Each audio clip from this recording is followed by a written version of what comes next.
नमस्कार, तुम्ही पाहताय लाईव्ह महाराष्ट्र 2 न्यूज. आणि सोलापूर जिल्हा असेल, धाराशिव असेल किंवा इतर जिल्हे जे शेतकरी वर्ग उजनीच्या पाण्यावरती अवलंबून असतो, ते आता उजनी 100 इकडे वाटचाल झाली आणि पूर्ण देखील झाली. शेतकरी वर्गामध्ये आनंदाचं वातावरण आपल्याला पाहायला मिळतंय. मात्र या उजनी धरणाच्या बाबतीत आज आपण चर्चा करणार आहोत आणि या चर्चेसाठी आपल्यासोबत असणार आहेत जलतज्ञ सन्माननीय अनिल पाटील साहेब. सर, स्वागत आहे आपलं लाईव्ह महाराष्ट्र 2 न्यूज मध्ये. आज ऊसासारखी पिकं करपायला लागलेली आहेत. त्याचं कारण असं आहे की कॅनॉल मध्ये पाणी नाही आणि भूजल पातळी एकदम खाली गेलेली आहे.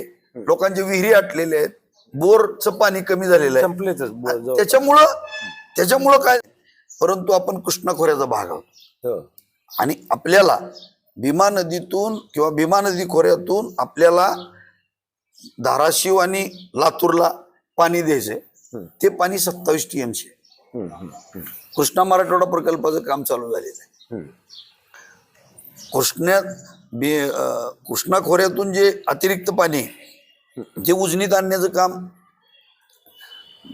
काही ठिकाणी अत्यंत संत गतीनं चालू आहे. परंतु जे मुख्य पाणी म्हणजे कोल्हापूर जिल्ह्यातले नदी आहेत, कुंभी, कासारी, कादवी, पंचगंगा, ते पाणी वारणेत येणार, वारणेतनं कृष्णेतनं निरेत, तर निरेतनं भीमेत येणार. निराण भीमा जोडलेले आहेत, परंतु पाठीमागचं काम अद्याप झालेलं नाही. याच्यासाठी या भागातल्या लोकप्रतिनिधींनी कुठल्याही पक्षाचे असो, जे राजकीय पक्षाचे कार्यकर्ते आहेत, जे सामाजिक कार्यकर्ते आहेत, त्यांनी एकत्रित येऊन विचार करून याबाबत हे पाणी आपल्याला कसं वाढवता येईल, तरच आपला भविष्यकाळ या भागाचा उज्ज्वल आहे. अन्यथा आपल्याला भविष्यात मोठ्या जलसंकटाचा सामना करावा लागेल. अतिशय आता हे सगळे मुद्दे आपण घेतलेले आहेत. कन्क्लुजन करायचं झालं तर शेवटच्या टप्प्यात आपण हे गाळावरती आपण विषय घेतला, राजकीय हस्तक्षेप घेतला, आपण पाण्याचं नियोजन, आणि आता पाणी सोडलं तर स्टोरेज वाढेल, तालुक्यातले पाण्याचं भूगर्भ पातळी पण वाढेल, पिकांना फायदा होईल. हे सगळं करण्यासाठी कशा पद्धतीनं प्रशासन आणि लोकप्रतिनिधीनं काम करावं? सगळ्यात महत्वाचं म्हणजे आज असा होलिस्टिक अप्रोच मध्ये कोणी विचार करताना दिसत नाही. म्हणजे काय, सोलापूर जिल्ह्याचं क्षेत्रफळ किंवा उजनीवर अवलंबून असणारं सगळं क्षेत्रफळ, त्याची लागणारी पाण्याची गरज, उपलब्ध पाणी, ह्या सगळ्याचा विचार करता आपल्याला प्राथमिक दृष्ट्या असं दिसतं, म्हणजे तो आपण टेक्निकली प्रूव्ह करू शकतो की गरज आणि उपलब्धता याच्यामध्ये व्यस्त प्रमाण आहे. गरज अधिक आहे, उपलब्धता कमी आहे. त्यामुळे उपलब्धता खोऱ्यातील पाण्याची वाढवण्यासाठी काय करावं लागेल हे पहिलं विचार केला पाहिजे आणि त्याच्यानुसार पावलं टाकली पाहिजे. दुसरं, जे गावागावामध्ये शेतकऱ्यांचे गट आहेत, तालुका कृषी अधिकारी त्यांनी केलेले काही शेतकऱ्यांच्या FPOs आहेत, या कॅनॉलवरच्या पाणी वापर संस्था आहेत, ह्याचा समन्वय करण्याची गरज आहे आणि त्यांच्याबरोबर चर्चा करून आपल्याला क्रॉपिंग पॅटर्न निश्चित करण्याची गरज आहे. म्हणजे सगळं करायचं असेल तर काय करावं लागेल, हे सगळं करण्यासाठी माननीय मुख्यमंत्री देवेंद्र फडणवीस यांनी एक चांगला निर्णय घेतला होता. नमामि गंगा प्राधिकरणाच्या धर्तीवर नमामि चंद्रभागा प्राधिकरण केलं. परंतु दुर्दैवानं त्या प्राधिकरणाच्या कामाला देखील गती आली नाही. मुळात ते प्राधिकरण करताना त्यांनी फक्त चंद्रभागा शुद्ध झाली पाहिजे आणि वारकऱ्याला चांगलं पाणी प्यायला मिळालं पाहिजे, हाच दृष्टिकोन ठेवला. माझं मत असं आहे, आपल्या या चर्चेच्या निमित्तानं राज्य सरकारनं सगळ्या जिल्ह्यातल्या आपल्या या भीमा खोऱ्यातल्या सगळ्या लोकप्रतिनिधींना, सगळ्या राजकीय पक्षाच्या प्रमुख कार्यकर्त्यांना की आपण एक मागणी केली पाहिजे सगळ्यांनी, आमच्या भागातल्या लोकांना पाणी मिळण्यासाठी नमामि चंद्रभागा प्राधिकरण जे सरकारनं स्थापन केलेलं आहे त्या प्राधिकरणाकडं हे सगळे अधिकार दिले पाहिजे. कुठले अधिकार? पाण्याची उपलब्धता वाढवणे, पाण्याचं वाटप करणे, पाण्याचं प्रदूषण कमी करणे, प्रदूषण करणाऱ्या घटकावर नियंत्रण करणे, प्रसंगी त्यांना ज्युडिशरी पॉवर देऊन त्यांना दंड करणे, कायदेशीर शिक्षा करणे आणि ज्या अधिकाऱ्यावर हे सोपवलेलं आहे, अधिकार देऊन सुद्धा होत नाही, त्या अधिकाऱ्याला देखील शिक्षा करणे, असे सगळे अधिकार दिले पाहिजेत. एक हा भीमाखोरे हा एक स्वतंत्र प्रदेश तयार करून विचार केला. अधिकाऱ्यांनी कुठल्याही पक्षातनं निवडून या, परंतु पाणी हा जर आपण पक्ष केला, पाणी हे केंद्रस्थानी ठेवलं तर 100% ह्याच्यावर उपाय निघेल. त्याचं कारण असं आहे की आपल्या भागामध्ये पडणारं पाणी, आपल्या भागाची गरज आणि कृष्णा खोऱ्याचा आपण भाग आहोत. कृष्णेतनं 135 TMC पाणी आपल्या वाट्याला जे आलेलं आहे बच्चावत कमिशनच्या निवड्यानुसार 135 TMC आणि ब्रिजेश कुमार कमिशन जे अजून लागू झालेलं नाही त्याने आपल्याला 81 TMC पाणी दिले. त्यातला 78 TMC परत कृष्णेतच दिले. त्याच्यावर देखील महाराष्ट्र अन्याय झालेला आहे. याचा देखील त्यांनी म्हणजे ह्या होलिस्टिक अप्रोच म्हणण्याचं कारण आहे सगळ्या गोष्टीचा विचार कुठंतरी व्यासपीठावर झाला पाहिजे.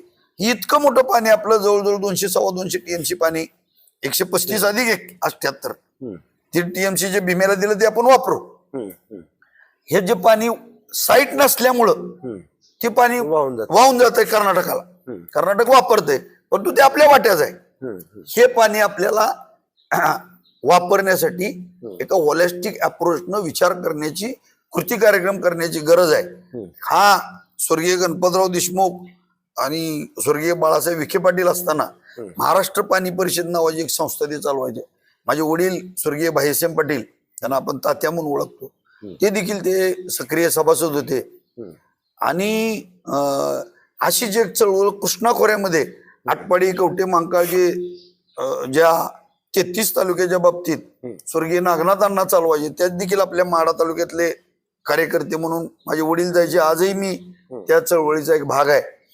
तर ह्या सगळ्यांना एकत्रित घेऊन अशा पद्धतीचा या प्राधिकरणाला दिशा दिली पाहिजे. हे काम महाराष्ट्रातला एक द्रष्टा नेता म्हणून देवेंद्र फडणवीसांकडे बघितलं जातं. त्यांनी हा विचार केला पाहिजे. केवळ नमामि चंद्रभागेपुरतं पात्र स्वच्छ करणं हे कदापि शक्य नाही. त्याचं कारण आहे की जो आपल्या चर्चेत आला ना विषय, हा जसं पाण्याच्या उपलब्धतेचा आणि वाटपाचा विषय आहे त्याच्यापेक्षा भयंकर आणि अतिगंभीर विषय पोल्युशनचा.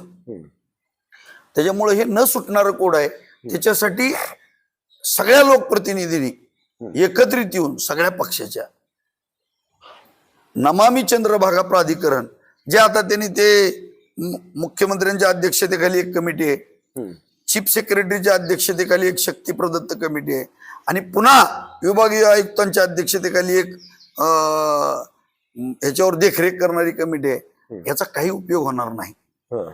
हे प्राधिकरण याला ज्युडिशरी पॉवर दिल्या, हे केलं तर पुढच्या 25-50 वर्षाचा आराखडा केला तरच आपल्याला या भागामध्ये पाण्याची उपलब्धता वाढेल, पाणी नीट वापरता येईल, लोकांचं जे स्थलांतर आहे ते थांबेल.